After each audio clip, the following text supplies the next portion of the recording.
Hey, good afternoon. Welcome to episode 26 of my Yamaha Virago Cafe Racer project. My name is Scott McCutcheon of Sovereign Studios, and thanks for tuning in. If you're just hopping into the channel, you may have been watching me piece this thing together from scratch. It's been a lot of fun, and we're finally starting to see the fruits of our labor. So I've been really excited over the last few days to get this thing in a state where I can kind of like see it. You know what I mean? And I can really see what the bike is going to look like once it's ready to go. And I'm super excited because it just looks so badass now. I'm really happy with how it's turning out. Today we're going to take a look at one of the more fun mods that I like to do to all of my bikes, and that is the stainless steel brake lines. So that's something that I think is really important to do to your bikes. I think it's probably one of the most important mods you can make in terms of performance, is actually improving the braking power of a lot of these fast, heavy bikes. Even the not so fast bikes like my CRF 250, it's still important there, and I just put a front line on that. But I'll do another video to go over some of the mods that I've done to the CRF, which, as you can see, I've already modded that out a little bit. So today we're going to look at the brake line, the front brake line on this thing. We've got a lot of other little things to do before we can really start on the wiring, so this is one of them. So let's go ahead and get started with that. Okay, so in terms of the brake line, the OEM Yamaha R6 lines, we just have a standard rubber line coming down to the brake handle itself, and then from the reservoir to the brake handle. We have this other rubber line here with a 10mm banjo bolt connection that comes down to this distribution block sort of thing, this three-way block that then sends two rubber lines down to the calipers that we have on both sides. So this whole system needs to be replaced, and of course these are 10mm banjo bolts as well. So we're going to replace this whole system with stainless steel lines. These lines are still good, but as a major performance upgrade, you guys are all aware at this point, I assume, that the stainless steel lines are a huge improvement. It's something that I do to all of my bikes. I got the HEL lines on my CBR 600 ABS. I just put HEL front line on the CRF 250. Mostly so that I could get rid of this, the OEM line, because it used to come up and over and it would block my view of the gauge cluster, so I routed it differently back behind the headlamp. And then my Buell has them as well, so I think it's a really good upgrade. I'm not going to be able to do, obviously, no stainless steel brake lines on the rear of the Virago because those are drum brakes, but on the front we're going to want to get as much performance out of these as we can, just because of the drum brake on the rear, because this thing's probably going to suck, you know what I mean? So we get a lot of performance out of the front, so I want these to be as good as they can, so we're going to swap them out with the stainless steel ones. To do that, I went ahead and ordered the kit from HEL out in Great Britain somewhere, I think. This one was kind of iffy, so I had an iffy time with this. When I went on HEL's website and ordered the kit for the 2006 and up Yamaha R6, it only came with this stuff.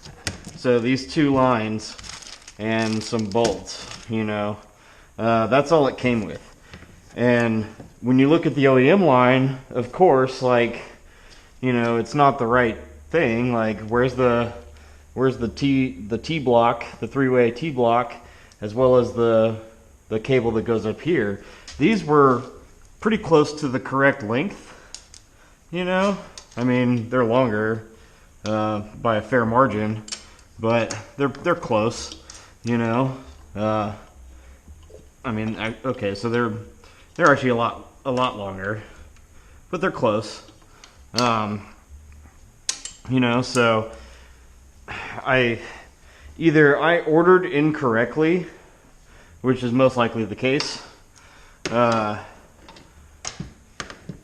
or their kit is wrong. So I probably got the wrong kit.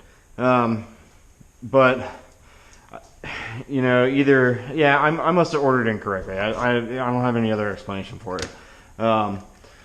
You know, so despite me assuming that, you know, their YZF R6 front end, the same front end that I put on here, that was supposed to be I want to say a 2006 front end, when I bought it on eBay back in like video 03, right? So I thought I had it correct, but I did not. So I only got these two cables. That meant that I had to order a third one, right, to go from the reservoir down to the T-block, and then a 10 millimeter T-block that I can use. So we're gonna basically put all this stuff together and replace the lines. But first things first, we'll get the line out and we'll go from there. Okay, let's go ahead and take off the zip ties that we had put in place for the speedo sensor cable. We'll go ahead and pop these off just to get this out of the way before we start removing the brake line.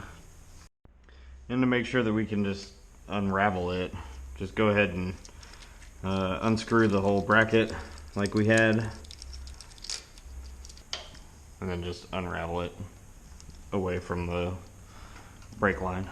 Next, we'll go ahead and remove these brackets because we're going to want to reuse them.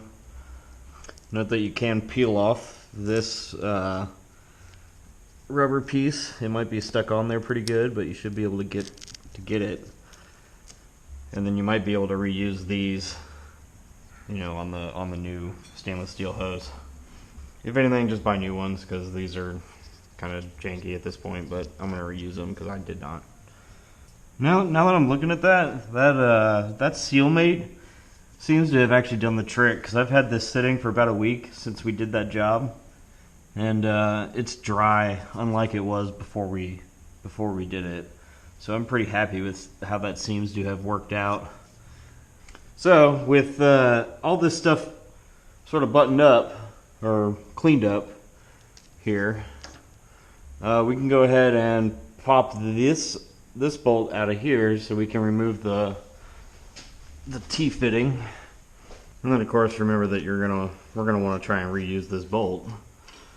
So keep it. And then it just comes loose there. So this guy's gonna be a little hard to get to, if only because of how we have this throttle cable attached. But also, if we remove the throttle cable, you might notice that it'll be really difficult for us to even get a wrench, an Allen wrench in there to even get that bolt out. I don't think there's really a way to do that. So I think what's going to have to happen is we're going to have to remove the whole cluster here. This whole thing will come apart or come off the handlebar, and then we'll be able to get it more easily. So let's go ahead and do that. Well, first things first, let's go ahead and pop the reservoir off, because we'll want it to come with the whole assembly. With the reservoir flopping around, that means we can take this whole thing off now. Need a slightly larger Allen. And of course, now you can just remove the whole thing like that. Do note that you have the front brake switch here, so you might benefit from simply removing these. They should just pop right out. Yeah, like that. Try to remember which one it was. It should be pretty self-explanatory, but the far out one is brown. The inner one is green and yellow. Yeah, green and yellow. Okay, so with that out, now we can pull this this bolt here. Instead of pulling this bolt out first, what I think we're going to do is pull these out, so it'll be easier to drain the system. So go ahead and just kind of fit it there, and then we'll pop these bolts out and drain the rest of the system. Do note that the banjo bolt has washers on it, and that these washers need to be replaced when you do this job. Okay, and now with the whole system loose, you should just be able to pull this stuff out, much like that. And this whole system comes out as one piece. Let's go ahead and pop this one off as well, now that we have good access to it. Do note that we still have a ton of fluid in the reservoir, as you can see. Which I'm pretty sure we could evacuate by pumping it a couple times.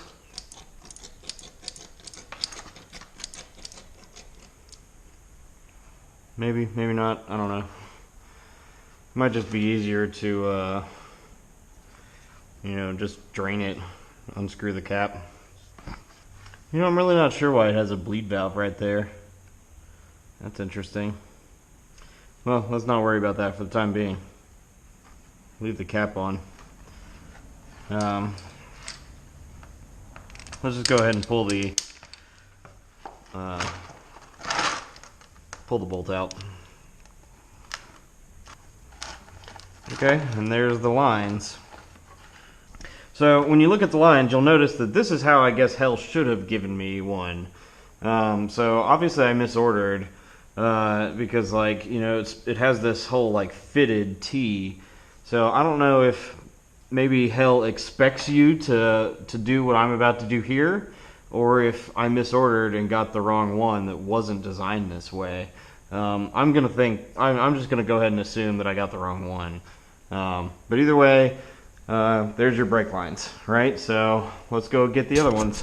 Well, I feel pretty dumb. While I was doing the brake lines, you know, I spent this whole video basically expecting to use this third line here, you know, because it matched the you know, the factory Yamaha R6 line, and I was thinking about getting some fitting and everything like that. Apparently you don't need to do that. Turns out HEL Performance, the reason they send you these really long lines, so I guess I did order correctly, and the reason they send you these really long lines is because you just don't use that fitting anymore. So the fitting is gone, and we basically just route it directly from the caliper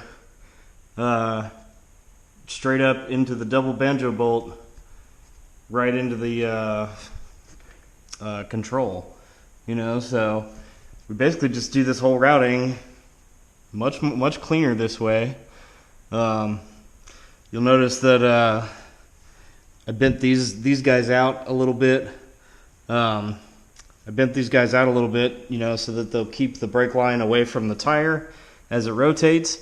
You'll notice that in place of the fitting, I now just have a small C-clamp, you know, with a rubber liner here that'll hold these brake lines in place right there, and then they just route up here and connect up normally using the double banjo bolt. And that little C-clamp thing, I mean, you can find these. I had a whole box of these things.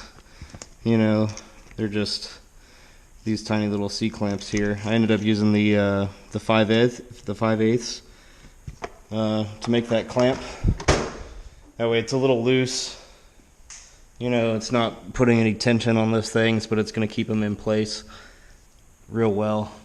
So altogether, I think this worked out really nicely. Now that I know how to do it, we just ignore the third line, which is great. So yeah, cool. Let's go ahead and bleed it and we'll be done. Okay, well, I think that about covers it for this video.